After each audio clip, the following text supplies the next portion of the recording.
नमस्कार दोस्तों, मैं सुरेश जंगीर फिर से स्वागत करता हूं आपका एक नए वीडियो के साथ। और मित्रों, आज हम बात करने वाले हैं टेंस की पहचान के बारे में। टेंस का जो टॉपिक है उसमें हमने टेंस के परिभाषा देख ली थी, डेफिनेशन जिसे कहते हैं, टेंस के टाइप्स और सब टाइप्स के बारे में हम बात कर चुके थे। आज हम बात करेंगे किसी वाक्य में यदि, किसी सेंटेंस में यदि कोई टेंस है तो हम उस टेंस को कैसे पहचानें। तो आइए शुरू करते हैं। एक बात और, यदि आपने अभी तक वो वीडियो नहीं देखा है तो डिस्क्रिप्शन के थ्रू या फिर आई बटन के थ्रू आप उसे ज़रूर देखें। टेंस ओरिजिनली 3 टाइप के होते हैं, present tense, past and future tense. तो कुछ बातें हिंदी की पहले महत्वपूर्ण है हमारा जानना, जिससे कि हम आगे अंग्रेजी की तरफ बढ़ें। तो यदि किसी वाक्य में, हिंदी वाक्य में है, हो और हूँ शब्द आए तो आपको निश्चित रूप से ये मान लेना है कि वो प्रेजेंट टेंस का ही सेंटेंस है।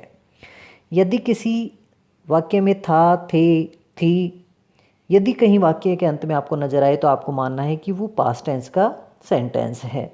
और यदि किसी सेंटेंस के अंत में गा, गे, गी आपको नजर आए तो आपको निश्चित हो जाना है कि वो फ्यूचर टेंस का सेंटेंस है। ये सामान्य सी पहचान है जिससे आप मूलतः निश्चित कर पाएंगे कि ओरिजिनली कौन सा टेंस आया है, प्रेजेंट है, पास्ट है या फ्यूचर है। जैसा कि आप पढ़ चुके हैं, प्रत्येक टेंस के 4 भाग और होते हैं, इंडेफिनेट, कंटिन्यूअस, परफेक्ट और परफेक्ट कंटिन्यूअस।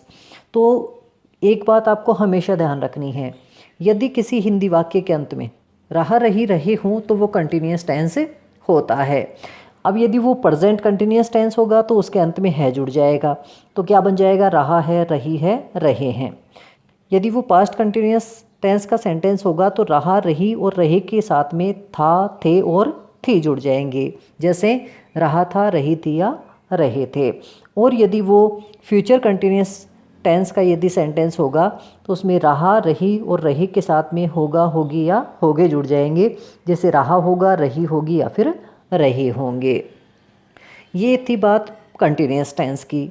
तो एक बात और आप विशेष रूप से ध्यान रखें, यदि कहीं पर भी कंटिन्यूअस टेंस सेंटेंस में आएगा तो उसमें अंग्रेजी में वी-आई-एन-जी का प्रयोग होगा।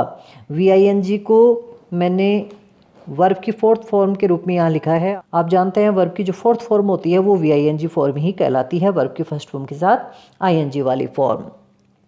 ये बात थी हमारी कंटिन्यूअस टेंस की। अब हम बढ़ते हैं परफेक्ट की तरफ। इसमें आपके सामने चुका, लिया या फिर ली ये शब्द आए तो वो निश्चित रूप से परफेक्ट टेंस होता है।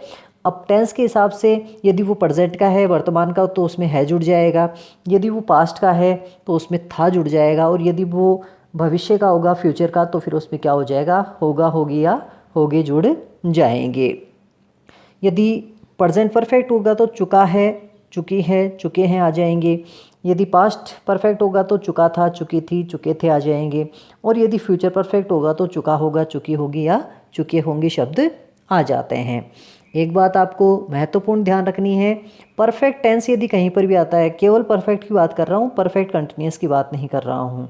यदि केवल कहीं किसी भी सेंटेंस में यदि केवल परफेक्ट टेंस आता है तो उस सेंटेंस में निश्चित रूप से आपको वर्ब की 3rd फॉर्म देखने को मिलेगी। तो आपको ये निश्चित हो जाना है, यदि किसी इंग्लिश के सेंटेंस में आपको कहीं वर्ब की 3rd फॉर्म नज़र आए तो आपको ये निश्चित हो जाना है कि वो कौन सा टेंस है, परफेक्ट। हो सकता है वो प्रेजेंट परफेक्ट हो, पास्ट परफेक्ट हो या फिर फ्यूचर परफेक्ट। अब बढ़ते हैं एक और टेंस की तरफ जिसका नाम है परफेक्ट कंटिन्यूअस। देखिए मित्रों, इसमें कंटिन्यूअस शब्द तो आपको नज़र आ ही रहा है और कंटिन्यूअस के बारे में पहचान आपने पहले ही देख ली है। किसी वाक्य में रहा, रही, रहे और इनके साथ में है, था या फिर होगा आता है। यहाँ पे भी ठीक कंडीशन वैसी ही है, रहा है, रही है, रहे हैं, ये प्रेजेंट कंटिन्यूअस हो गया। रहा, रही, रही के साथ था आ गया तो ये पास्ट कंटिन्यूअस, और रहा, रही, रहे के साथ में होगा आ गया तो फ्यूचर कंटिन्यूअस। लेकिन यहाँ पे एक शब्द और जुड़ गया है इस कंटिन्यूअस शब्द के साथ, वो है परफेक्ट। अब परफेक्ट का तात्पर्य आपने पहले पढ़ा है कि वहाँ पे वर्ब की 3rd फॉर्म आती है। हाँ मित्रों, बिल्कुल सही है आपका कहना, परफेक्ट केवल परफेक्ट टेंस में तो वर्ब की 3rd फॉर्म ही आती है। लेकिन यदि परफेक्ट के साथ कंटिन्यूअस और शब्द जुड़ जाए तो वहाँ पे वर्ब की 3rd फॉर्म ना आकर वी-आई-एन-जी का क्या होता है, प्रयोग होता है। आप देख पा रहे होंगे परफेक्ट कंटिन्यूअस टेंस में हमेशा वी-आई-एन-जी का प्रयोग होता है। अब परफेक्ट कंटिन्यूअस टेंस की पहचान हम कैसे करेंगे। देखो, रहा, रही, रहे तो सभी में आते हैं वाक्य में, लेकिन उस वाक्य में कहीं ना कहीं कोई ऐसा शब्द दिया होता है जो समय के साथ से को व्यक्त करता है। जैसे वह सुबह से सो रहा है, वह दोपहर से नहा रहा है, वे रात से सो रहे हैं। तो आपने देखा होगा इसमें रात से, इसमें से शब्द जुड़ गया है। तो यदि किसी वाक्य में आपको लगे कि कंटिन्यूस टेंस है लेकिन उसमें समय के साथ से शब्द भी आए, तो आपको समझ जाना है कि वो कंटिन्यूस नहीं होकर कौन सा है, परफेक्ट कंटिन्यूस। और ये जो से शब्द होता है उसको अंग्रेजी में ट्रांसलेट करते समय सिंस या फोर से क्या करते हैं, हम दर्शाते हैं। यदि पॉइंट ऑफ टाइम होगा निश्चित समय तो उसे सिंस से दर्शाएंगे, और यदि पॉइंट ऑफ टाइम ना होकर पीरियड ऑफ टाइम आए तो फिर उसे फॉर से दर्शाएंगे। ये सभी सेंटेंसेस में हो सकता है आपको नज़र आए जो परफेक्ट कंटिन्यूस के होंगे। यदि प्रेजेंट का होगा तो साथ में है जुड़ा हुआ नजर आएगा, पास्ट का होगा तो था, और फ्यूचर का होगा तो होगा, होगी या होगे। तो आशा करते हैं ये जो हिंदी की पहचान है वो आपने अच्छी तरह से क्या कर ली है, याद। तो मित्रों ये बात थी हिंदी की पहचान के बारे में। इसके नेक्स्ट वीडियो में कल हम बात करेंगे इंग्लिश में और साथ में हिंदी में किसी टेंस को हम कैसे पहचानें। तब तक के लिए जय हिंद, वंदे मातरम।